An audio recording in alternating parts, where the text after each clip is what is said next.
Hello guys, and welcome back to this channel, where today guys, I'll be showing you how to turn on and off notifications in Microsoft Teams. So guys, the first thing that you of course need to do is go to Google and download the Microsoft Teams application. After that, you just need to go and log into your profile or register to Microsoft Teams if you haven't already done that, of course. But now guys, let's see what we actually have in front of us here. So in the top left corner, as you can see, we have the activity, the community, chat, and calendar. In the bottom left corner, we have the invite to Teams and the search bar in the top side of the screen. But now guys, let's see how you can actually go and turn on or off notifications in Microsoft Teams. So first, I'll launch the Teams app on your desktop or mobile device. Then click on your profile picture in the top right corner.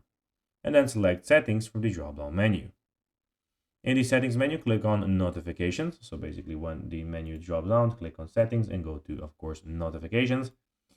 Here, you can customize your notification settings, choose which notifications you want to receive and how you want to be alerted. If you want to mute notifications for specific chats or teams, go to the chat or team, click on three dots, and then select mute.